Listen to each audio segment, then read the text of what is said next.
আনন্দ বাংলা, আমরা নিরপেক্ষ নই, মানুষ ও সমাজের পক্ষে। নিবেদন করছে আরপি ক্লাব প্রাইভেট লিমিটেড এবং Leo, a large EV and solar innovation. সহ নিবেদক বারডোয়ান ইউনিটেক টেকনিক্যাল ইনস্টিটিউট, যে দেয় চাকরি ও ভবিষ্যতের গ্যারান্টি। নির্বাচনী প্রচার স্বার্থে শুক্রবার দুপুরে বর্ধমান ১ নম্বর ব্লকের রায়ান এলাকায় রোড শো করেন বর্ধমান দুর্গাপুর লোকসভা কেন্দ্রের বিজেপি প্রার্থী দিলীপ ঘোষ। রোড শো চলাকালীন হঠাৎই পুলিশের সহযোগিতায় রোড শো বন্ধ করেন নির্বাচন কমিশন। এই ঘটনায় ব্যাপক চাঞ্চল্য সৃষ্টি হয় গোটা এলাকা জুড়ে।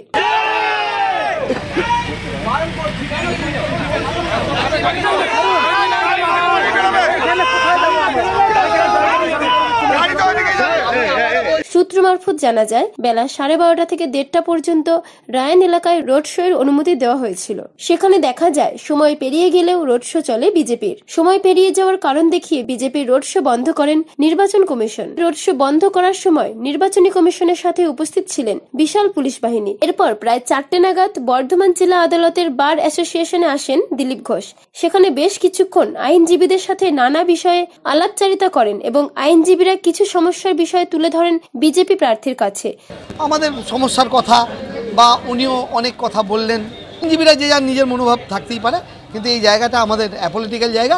আমাদের এই 200 বছরের পুরনো বিল্ডিং, এই বিল্ডিংয়ের ব্যাপারে আমরা আগে প্রজেক্ট জমা করেছিলাম যে এমএলএ বা এমপি ল্যাটের যে টাকা হয় তাতে এই বিল্ডিংয়ের ডেভেলপমেন্ট ইত্যাদির জন্য আমরা চেয়েছিলাম।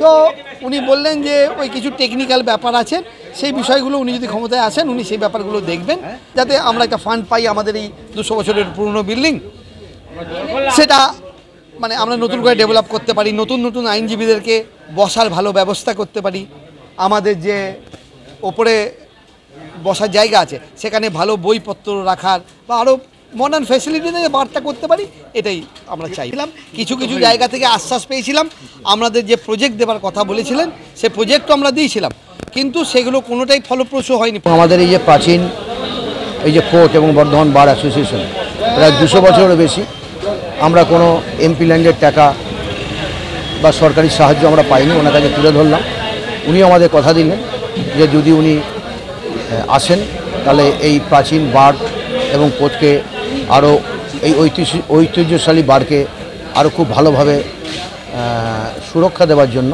ওনার পক্ষে এমপি ল্যান্ডের যা যা করার দরকার উনি করবেন। হ্যাঁ, উনি আশ্বাস দিয়েছেন। আমরা কাজের বিভিন্ন কোর্ট কম্পাউন্ডের বিভিন্ন রকম কাজ আছে, মানুষের সমস্যা আছে, আমাদের এই বিল্ডিং আছে, আমাদের বসার ভালো জায়গা নেই, সাধারণ মানুষ যারা পরিষেবা কোর্টে যারা মামলার বিচার প্রার্থী তাদেরকে ভালো পরিষেবা দেওয়ার জন্য কোনো সুষ্ঠু ব্যবস্থা নেই। আমরা এইসবই দাবি করেছি।